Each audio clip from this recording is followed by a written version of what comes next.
Hey everybody, it's Chris, and I am super excited today because this was like a dream come true as a host of this show, to have Bryan Kest, one of the greatest yogis out there, sit down for long enough that we had to break the episode into two parts. There's a lot of amazing, wonderful, fantastic gems of information that he shared as he went pretty deep into his life and the things that he shares in his teachings. So let's just go ahead and jump in. Welcome to Practically Conscious from chrisbrownstudios.com. What was that experience like, that first Vipassana? Mind-blowing. You know, hardest thing I've ever done in my life, bar none. You know, and that includes getting my heart broken. And that also includes almost dying of hepatitis in India. And yet there's nothing I've done more challenging than that. Today on the show, we're fortunate to have Bryan Kest. Bryan is the founder of Power Yoga. He's studied yoga in Hawaii and India. He's taught thousands of yoga classes. We'll ask him exactly where he's at in terms of the number of classes he's taught. And he's influenced so many teachers throughout the world. Probably if you've taken a yoga class, Bryan has either influenced that teacher personally or influenced that teacher's teacher. So he's really spread a lot of goodwill and changed a lot of people's lives, probably millions of people throughout the world. So we're really fortunate to have him. Welcome, Bryan. Thank you. My pleasure. Happy to be here. When you teach your master classes, you go around the world teaching these classes they're about 3 hours long, and you start them out with a talk that's about hour and a half. And wanted to get into a little bit about what you're trying to do with that talk, because a lot of teachers just jump right into a yoga class. Yeah, for me, I feel like it's my responsibility to educate people about what we're doing. So when we do it, there's kind of a mental framework around it so they kind of know what we're actually trying to do. Otherwise, I could try to explain it while they're in the poses, but man, they'd be holding those poses for a long time, so I kind of like to give people the heads up and explain what power yoga is and explain why power yoga is the way it is, because I want people to understand it. And I actually want to motivate people through their own understanding. I want to motivate them, and that motivation goes a long way. Then they're, encouraged. They encourage themselves. They're motivated to really work on it, and in that they get the most out of it. It's hard to just jump into it without that framework of what it is. And also in yoga, they have something in yoga schools and in yoga tradition, there's something called satsang, which is basically discussion. Even though it's not super discussion, it's more like the instructor or the teacher, laying out the philosophy. But hopefully in a way that's motivating and encouraging the disciple, the student, the participant to want to work on it. So that's the talk, and then we get into things. So what are there specific things that you're trying to get across with the talk, or is it something that you just go in and without too much of an attitude about and you just see what comes up? Well, there's not a real strong format to the talks. I'm open to going in any direction it goes, but there is a point to the talk, and the point is to educate people of what yoga is and what power yoga is and what the emphasis here, because truly I don't really feel like people understand it. That's my experience, in my opinion. So because of that, it's my responsibility to make sure they understand it and they get it. I don't want people to be coming to my class and actually inadvertently strengthening what's hurting them the most, because they're actually partaking in, maybe stress-inducing mentalities throughout the class. So I want people to understand, what they're doing and, how they can do it in a more beneficial or benevolent way rather than actually in a malevolent way, and what I've noticed is people basically, they bring their shit into yoga and they turn yoga into complete shit, but they don't even know it because they're not looking for their shit. They're too busy trying to touch their head to their legs or try to do a pose correctly, whatever that means. So, they're not looking for their shit. And if you're not looking for your shit, and your shit comes up and, you're not seeing that, there's a good chance that you're strengthening it. And when I say shit, I mean, I like to be specific because, that's a broad term, But I just mean like their competitiveness, or their reactiveness or their distractedness or their judgmentalness or their criticalness. I mean, a lot of this stuff naturally comes up when people are dealing with their bodies, and if you're not on high alert, you could actually be partaking in those mentalities in the middle of yoga and not even knowing it. Because again, you're not looking for that stuff. Yeah, that's how I was when I started. Totally. Yeah. I mean, most of us in the West started like that, making this about the physicality. But, the way I see it, yoga has nothing to do with physicality. There's not even a correlation between physical exercise and yoga. Physical exercise, or the physical part of yoga, is a maintenance practice to keep the muscles toned and the blood flowing so you could meditate for longer periods of time in a healthful way without any negative consequences. But yeah, you can bring that yoga mind into exercise, and then the exercise becomes yoga asana. Mm-hmm. But if you're not bringing that yoga mind into these Eastern calisthenics, then it's the same as anything else. It's the same as anything, which means it's not yoga. It's whatever mind you were in previous to coming into that class. Right. So how do you get people to make that mental shift? I mean, it's something that, particularly if, I know me personally, when I first started practicing yoga, for me, it was that physical practice. And I really didn't even want to get into any sort of mental realm. So how do you ease people into that? Or are there certain techniques or things that you've come up with over the years that you just find work pretty well in terms of getting people to make that shift? Well, I like to use laughter. I like the people to see the silliness in what they're doing, and find the humor in it.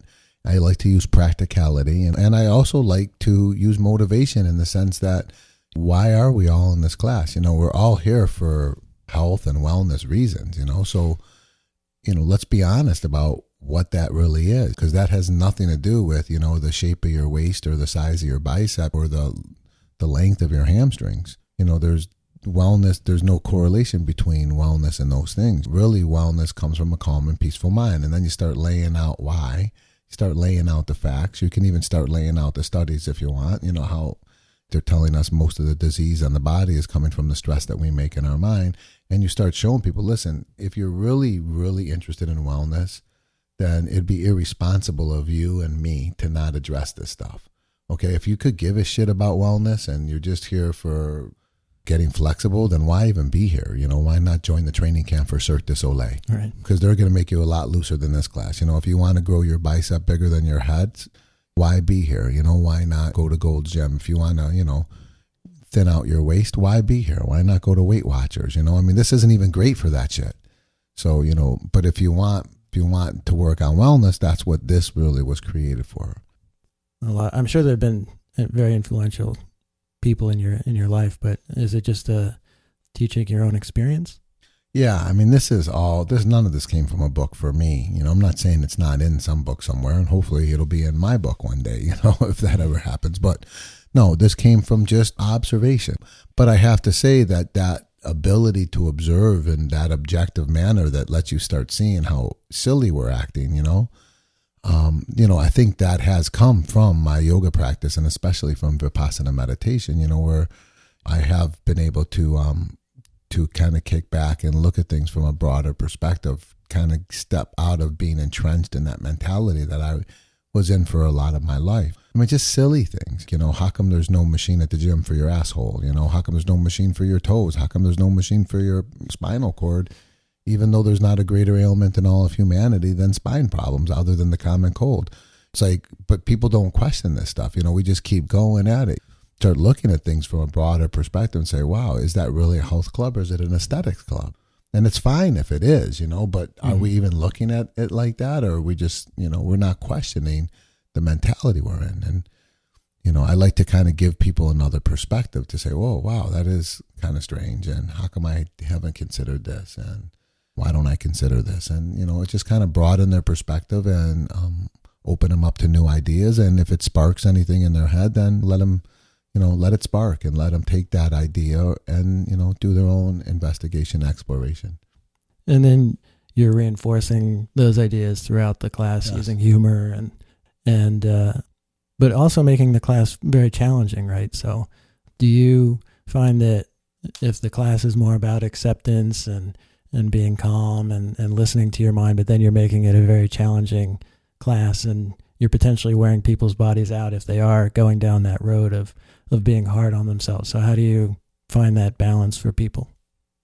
Well, there's a few things happening in my class. Number one is that,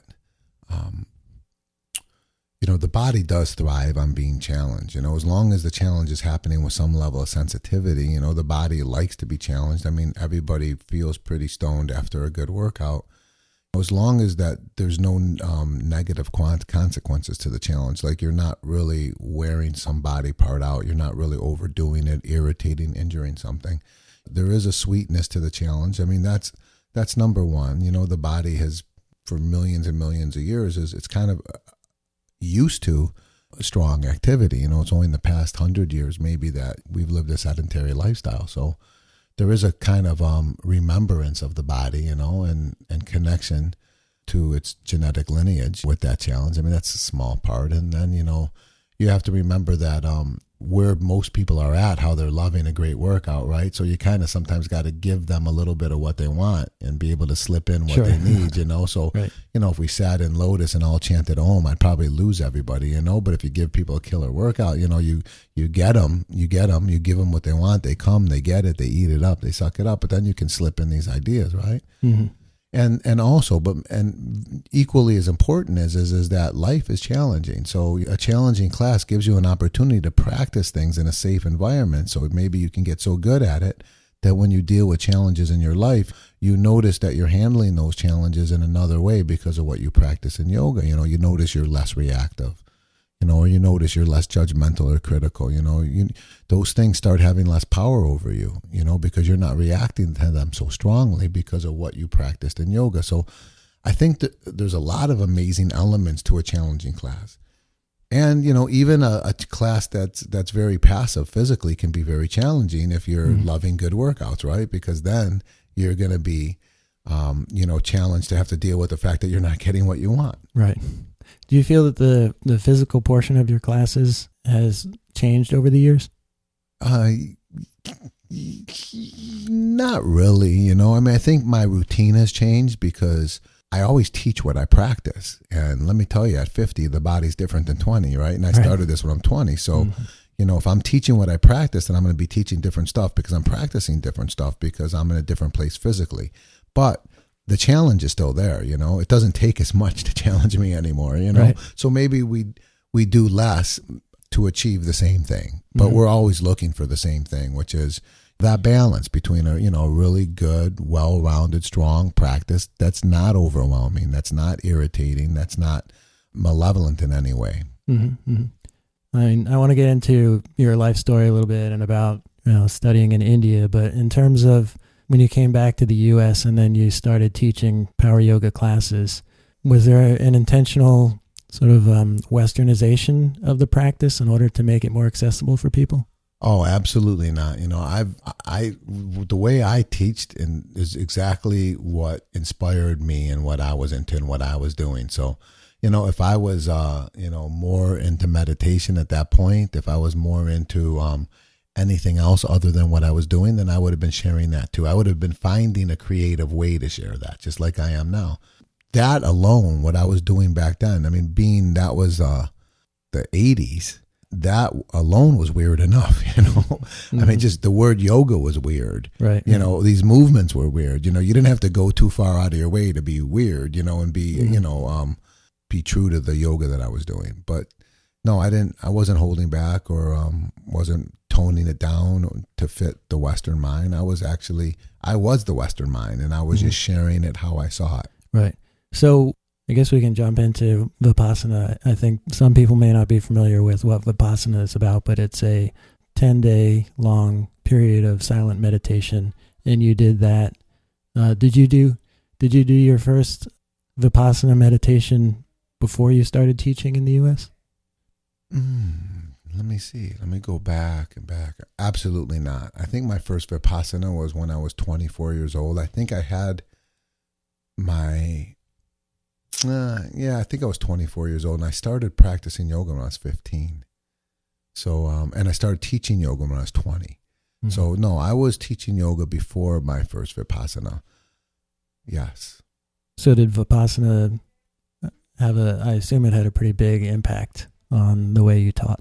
Profound, because it had a big impact on me. It had a profound impact on me. Mm-hmm. So yeah, it did. What was that experience like, that first Vipassana? Mind blowing. Hardest thing I've ever done in my life, bar none. And that includes getting my heart broken, and that also includes almost dying of hepatitis in India. And yet there's nothing I've done more challenging than that. It was really confronting. Yet it was a simple practice, and it made me realize how much stuff I had within me, that was preventing me from just partaking in a simple practice, the resistance. And I was like, why is something so simple so difficult for me?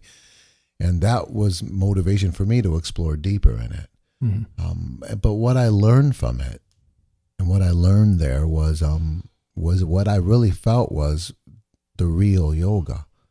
That's when I felt like I really started to understand yoga.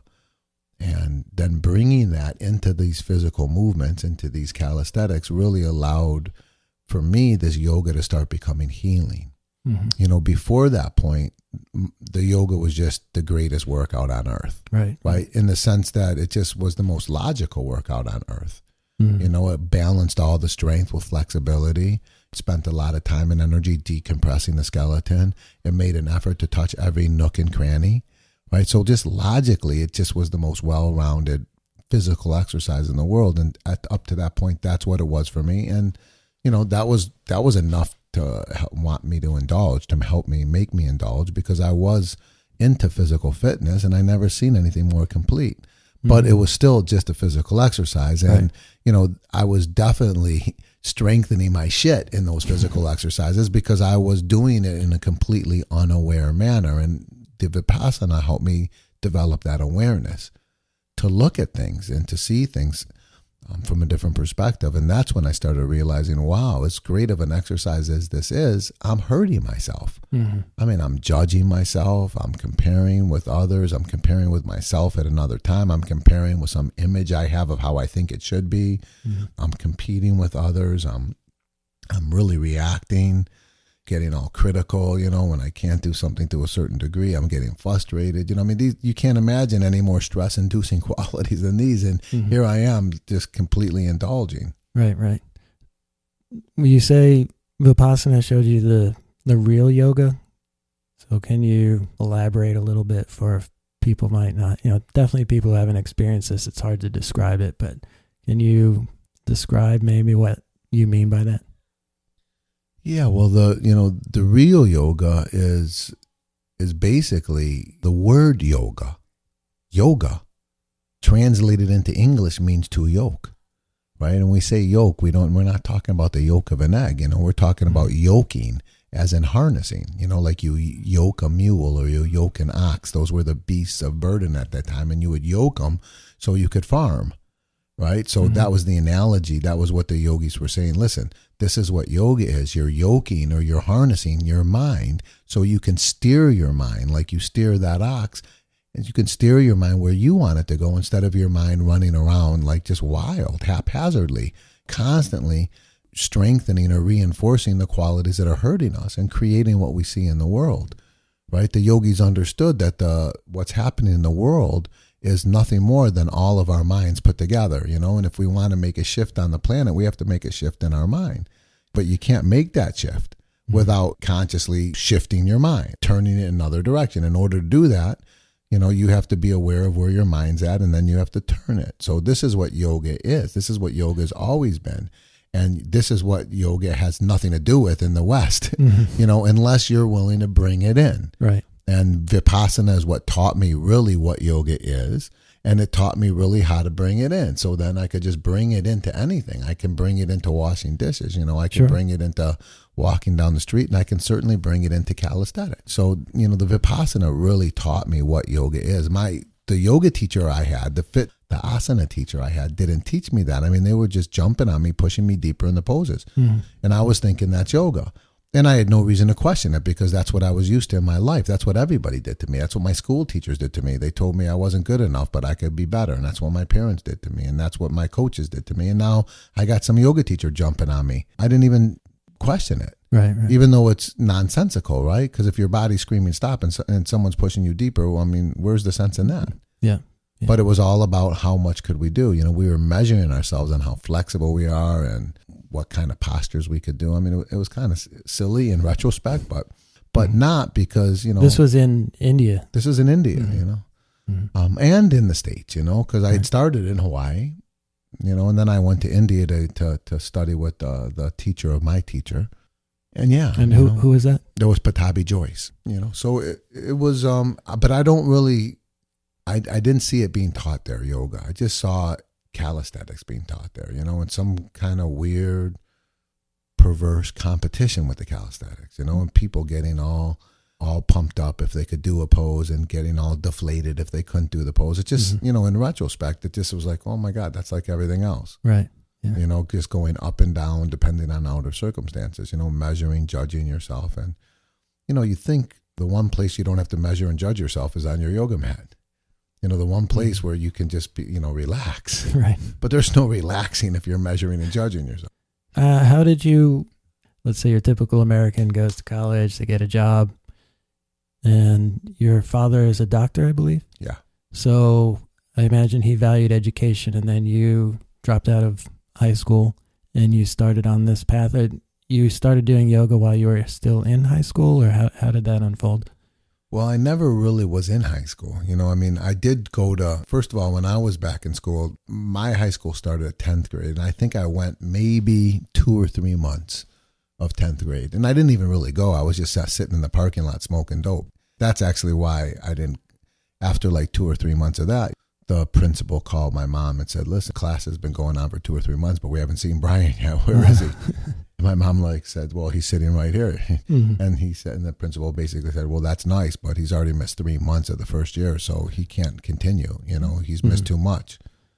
So he's being expelled, and, I think the hope was that I'd come back the next year and start from the beginning, but I never went back. So, but high school age is when I started. And my dad is a doctor, but my dad was a very unique man. He was, first of all, he did not encourage education, not purposely or not purposely. Like it just, I don't know where his mind was, but he wasn't emphasizing education. He had actually said to me, listen, I don't care, about your grades at all. Just pass. That's what he said to me. Mm-hmm.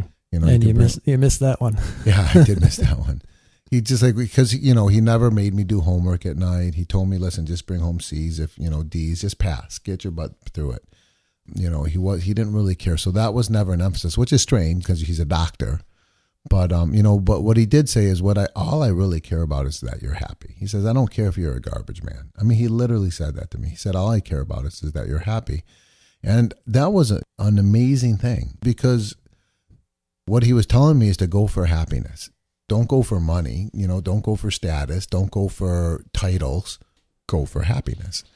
And that's what I did. And it made me happy to not go to school. And it certainly made me happy to smoke dope, And it made me happy to chase women. And I just did whatever made me happy. It didn't look pretty on the outside, I'm sure, to all the adults that probably were looking down. And I can't say if I was an adult, I would have, been happy about some kid doing all that. But that's where I was at. That's what I was doing. And it made me happy to drop out of school. So I dropped out and, and I just kept following my bliss, and then I wanted to go to California. I went to California, and I just kept doing what made me happy. And, I had learned yoga, and I love the yoga. I was a fitness freak, basically. I just really wanted to be the best I could be. And I always saw that as being the healthiest I could be. And I saw yoga as a vehicle for that. So it made me happy. And I went into yoga, and then I went into yoga more and more and more. And then, being in the 1980s and all that, I knew more about yoga than most everybody else because nobody back then was into yoga. So then as yoga became more popular, I all of a sudden was an authority. Mm-hmm. Here's this, high school dropout delinquent who's now an authority, Right. which blows me away, and now I get invited to go to like speak at universities, and I'm like, really? Me? If my teachers could only see me now. Anyways, it's kind of strange, the journey, but that's how it happened. A lot of people, I think, are driven or find yoga because there's a level of suffering in their lives or a sense of disconnection from the world or feeling. Is there any sense of that in your path? Is there any sort of suffering that you feel like you were trying to alleviate that drew you to yoga, or was it just following your bliss? What you say, I believe, is really true in a lot of cases. It wasn't my case. My case was just following my bliss and, being in the right place at the right time, being fortunate enough to be turned on to yoga. It was fortunate. I probably would have found it later just due to suffering because, if I didn't find it, I probably really would have suffered greatly, probably for the same reasons a lot of people suffer, But I do see the reasons you gave as reasons that people come to yoga because, I feel like the suffering is kind of the spirit's way of shaking us out of the mentality we're in. Sometimes we get so complacent that the pain has to be so great to shake us out of that complacency and start looking for something else. And, but now, people start searching and they don't have to search far and bam, there's a yoga studio there or there's this and, and they happen to be addressing, those types of sufferings, so you read a little pamphlet and you're like, oh my God, I can relate to that. Let me give this a try. Yeah, that's what's so amazing now. You don't have to make the trip to India. There's just so much of it out there with the internet and yoga studios all over the place. So yeah, yoga is basically coming to you. You don't have to. I went to yoga, I had to fly to India basically, but now it's come to you, and it rightfully so. We all should have access to this. And when we say yoga too, we have to be clear that, we're talking something way beyond these calisthenics. So if you're someone that's not necessarily drawn to the physical part of it, it doesn't matter. You don't have to be, this is a philosophy that you can bring into your life, regardless of whether you're partaking in the physical aspects or not. That's really, really helpful. I know some yoga teachers get frustrated in the U.S. because it is so much about the physical practice, but I look at it as, how long have we been doing yoga in the U.S. compared to in India? So it's sort of like we're in the youth of yoga, and I feel, and for me, I'm really hopeful. I think that as yoga has continued to be practiced in the U.S., that it will become more about a more advanced practice, which is more about, like you're saying, the looking inward and awareness of your mind and getting to that place. I agree with you. It is in its infancy here, and our practice will mature over time, and it will mature in this country. So I agree with you. We'll a lot of us that are the first ones to really indulge in it, we'll have been the ones to go through all this physical stuff and realize that's not where it's at. Right. So we'll be able to share with people, nope, don't go that way, If you're going to go that way with consciousness and awareness, So it's not about beating the shit out of yourself. It's not about forcing your body into these poses. It doesn't have to be at all about the poses, But coming back to the poses, the thing is that it's just the most, if you can do it in a gentle and sensitive way, if you can do it with consciousness, if you can bring that yoga awareness into it, it is the most rational exercise on earth. We all know the integrity of the web depends on the resiliency of every stand. Every morning, every night, people make an effort to brush every tooth in their mouth, So when you exercise, why wouldn't you brush every place in your body? Which place is not worth taking care of? Which place won't wreak havoc on your life if something goes wrong with it? So it does make sense to touch everything, to care for everything. So I think logically speaking, it is a really, really great maintenance practice on the physical level. The question is just making sure that you're doing it with awareness. Right. I've had injuries. For example, I had a injury with my ankle. I broke my ankle skiing when I was in, I think, 8th grade, and I had trouble with it for years and years. And then I started doing yoga, and eventually, without even realizing I wasn't doing yoga for my ankle, I started because I had back trouble. And then after a year or two of doing yoga, suddenly I noticed, hey, my ankle doesn't hurt anymore after hurting for 10 years. Yeah, I hear those stories all the time. The thing is that the body has amazing healing mechanisms to it. But a lot of people don't give their body a chance to heal the way it's capable of healing, because one of the things that's necessary for healing is blood flow, right? And, stimulation, activation, and all that stuff. And like I said earlier, there's very few exercises on earth that make an effort to do that. You're going to go into a gym and you are not going to be really addressing your ankles, right? Right. And also, the ankle is connected to the knee, right? And so if one place is overly tight, it could be straining another place. And so, a problem one place can lead to a problem somewhere completely different. And a normal kind of medical mentality of looking at things won't ever realize that the reason you have this issue is because of this issue. They're not connecting the dots. And yoga in an unintellectual way, right? Because you're not really thinking about this stuff, but the truth is you're connecting the dots because you're using everything, you're integrating it all. So maybe the release of tension in the ankle, now your ankle moves freely. So now your knee won't have to take all the stress because your ankle's moving freely. It reminds me of this old analogy, and it's pretty brilliant, of a super basketball player named Kareem Abdul-Jabbar who refused to wear high tops. Right. And his analogy is why would I want to stop my ankles from bending? Because if my ankles don't bend, then my knee's going to take all the stress. Your ankle should bend. If you rather get a sprained ankle than a sprained knee, or a torn knee. So, let the ankle sprain to prevent the knee from getting torn. Right. But if you lock up your ankles with high tops, then, there's a greater chance you're going to strain your knee. So, I love that analogy. And so you free, in your case, freeing up the ankle a little bit, and it can help with the knees, and the knees can help the hips, and the hips can help, the spine, and the spine, the neck, and so on and so forth. So you had some back problems, and yoga, would you say it helped to minimize it? I know you can't really say that it cured it, but could you elaborate a little bit about that experience and maybe what the injury taught you? Yeah, the yoga did not heal my back for sure. I was in a car accident, and the yoga did not heal my back. It actually, I think, made my back much worse initially, because initially my yoga practice was so aggressive. Right. So I was actually hurting myself. But eventually, even though I had my back kept getting worse and worse and worse. And a part of that was also having children, and carrying the children, just compressing the spine and just really making things worse. So eventually, the last thing I ever wanted to do, but eventually I did have to get surgery for my back. And that was the thing that finally helped my back. The surgery helped, but what I'm trying to say, I guess, is that the way the yoga helped is that the yoga allowed me to look at my back from a different perspective, right? It actually, believe it or not, it actually helped me trust my back injury, like understand that my back injury was my teacher, and there were certain things that it was teaching me. A lot of times we look for our teacher as someone who's wearing saffron robes with dreadlocks, or we look for our teacher as someone, their hair parted in the middle, wearing bifocals. We have this image of what our teacher is, and we don't realize that all the different things happening in our life are our teachers.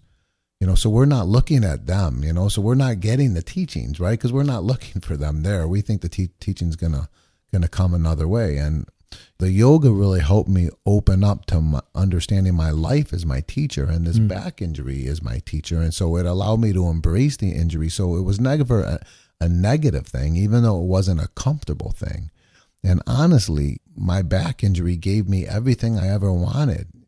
And what I'm talking about is, I really wanted to be a more accepting person, and I really wanted to be a more humble person. And I wanted to be a more sensitive person, I understood the value in those qualities. And I was looking for someone to teach me that stuff, I went all the way to India looking for it. Right. And what I realized was that's what my back was teaching me. It was teaching me to be accepting of the situation, and it was teaching me to be a better listener. Right? Which is like the foundation of all healthy communication, right? Because if I didn't listen to what my back was saying, then I would irritate it, and then I'd be in bed for a week because it would inflame and I'd be paralyzed. So it taught me to be a better listener. It taught me to be more gentle. It taught me to be less aggressive. It taught me to be more sensitive. It taught me to be more accepting. This is everything I wanted. And it helped me share that too with others. Now I can bring that into my class and just help other people just start paying attention to their experience so they can learn from it. In yoga, your teacher is the experience you're having in your life at any given moment, but most of us are not listening to the teachings because we're too busy thinking about other things. And the yoga says, hey, quiet down your mind and pay attention to what's happening. And wow, it's been really amazing. It's been really amazing. So to suffer for 17 years with a back problem, and really, in a way, suffer, pain 24/7, like a dull ache 24/7, and if for any reason I wanted to pretend I was younger than I was and do something crazy, then the dull ache turned into a sharp pain, and then I was paralyzed for like a week until the inflammation went down. So, I couldn't pick anything up. When I bent over, I had to grab something to pull myself back up. Eventually, I couldn't even turn. I had to stop picking up my kids. And when it got to that point, that's when I was looking for anything else I could do to relieve the pain. And that's when I remembered surgery. I knew surgery was always an option. It wasn't always an option for me because I heard so many horror stories. But I always realized it was there, worst case scenario. And maybe I'd be one of the lucky few who could come out of surgery without a horror story. And so I started looking into it, and luckily I did wait 17 years, because in that time the technology had changed, and then they started developing artificial discs, which was much better than the fusion that they were doing prior to that. And I started reading about it, researching it, listening to people who had received it, and 98% of them were saying they got great results. So I was encouraged, and I was really thankful that I had that option, because at that point I had run out of options. I did everything I could possibly do under the sun to heal myself. I did yoga, and I did massage, and I did acupuncture, and I did traction therapy, and I was even doing experimental therapies like prolotherapy, where they were injecting the disc with some irritant, in order to inflame it and draw blood into it, thinking that the blood that's drawn to it will heal it. So I did, and nothing helped. So luckily there was this alternative of artificial disc. I went for it, and every day in gratitude meditation, I always think about that surgeon. I'm so thankful for him because it worked. So it definitely changed your life in a positive way to not have that pain anymore. Yeah, it all changed my life in a positive way. All of it from beginning. The pain changed my life in a positive way. And getting out of pain changed my life in a positive way. And maybe there was a reason why it took so long to get out of it. Maybe I had to be in it for that long a time in order to learn what I needed to learn from it, because I wasn't learning those lessons initially. It took a little time. It took a me denying that pain for a long time and really hurting myself and being paralyzed and having to deal with that and so on and so forth. So it's all good, right? It's good that I was in it. I learned a lot. It's good that I got out of it because I don't miss it. And so, yeah, it's all good, But I think the bigger takeaway is your own most personal experience as your teacher. Oh, for sure. That was a huge one. Is that our experience is our teacher. So there's nothing wrong with our experience, regardless of what it is. Even though it doesn't always feel good and it doesn't look good and you wouldn't wish it on anybody, right. The truth is that it's important. It's important. You're getting everything you want. You just got to realize that it's not going to come the way you think it's going to come. It's going to come through what's happening right now. Right. Yeah. But a lot of times what's happening right now doesn't fit people's image of what should be happening. So they kind of reject it and push it away. And the problem with that is you can't learn from something you're rejecting and pushing away. So it's like you never get through it. Right. Yeah. Yeah. And I never told you this, but when my dad died, I was about 13 years old. And that threw me into this long period of suffering. And at that point, I kind of became the self-help kind of guy. I was constantly looking at books. I got into philosophy. I was looking at physical activity, everything you could possibly think of outside of myself to figure out. Just felt like something just wasn't right with life. And I was, I became incredibly educated through all of that stuff. And then was the first yoga workshop I ever took. Was a 3-day workshop with you in some gym in northern New Jersey. And you said 90% or over 90% of your thoughts in any given day are repetitive. So why are you doing that? And I was, up until that point, I was from 13 to 30 years old, or 13, 14 to 30 years old. I was using every second of my life with my mind, trying to get somewhere, to figure out what the problem was, how to get out of that suffering. And I never thought to just give my mind a break. And then you said that, and it was like, that was that one moment that just, it was like the light bulb went off. And then it took a couple of years afterwards to unfold into that, like learning to look inward and see what's going on inside of myself, and to be more compassionate and to be more caring for myself. But I really saw that as a turning point. So it was really nice that you were able to give that to me. Oh, that's awesome to hear. I mean, that makes my day, that what I'm doing is working for people. And that's what I meant initially when I said, you were saying, what's that first hour and a half talk about? And that's what I said, is maybe it will spark something, that'll, give someone an opportunity to look at something from another perspective and take them on another journey. And man, did it take you on a journey. Yeah. I mean, you want to talk about journeys, you can talk about your own from that moment till right now. Mm-hmm. You know, I mean, just insane, 180 degree tailspin. But at the same time, like with your back, I mean, I wasn't as conscious of it as I was going through it, but those years of searching and seeking and learning were so valuable to me. And, I wouldn't trade it for anything. No doubt. Yeah. Hey, we all got to go through what we got to go through in order to get to where we're going. And you are here only because you went through all that. So yeah, that's just as valid as anything, for sure. It was part of it. I mean, if you think about it, look at it, it's, even though, you were probably spinning your wheels, thinking about the same shit every day for the truth is the whole time you were trying to help yourself. That's what it was all about. So, I mean, in a way that led you to where you were going, because that's what it was about for you anyways, which was self-help. Mm-hmm. So self-help led to self-help. Right. It worked. Yeah.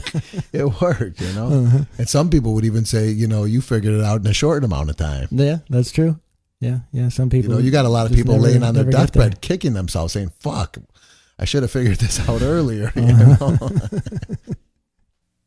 All right. That was part 1 of the interview with Bryan Kest, which was really, really a treat for me. I hope you guys enjoyed it as much as I did.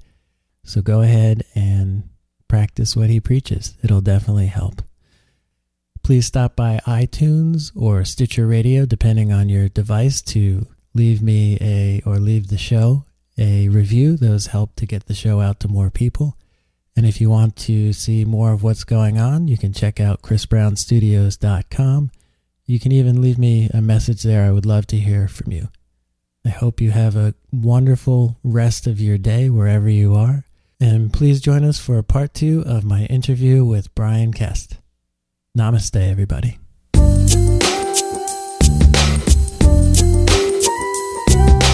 Thanks for listening to Practically Conscious. You can find more at chrisbrownstudios.com and on Facebook at Chris Brown Studios.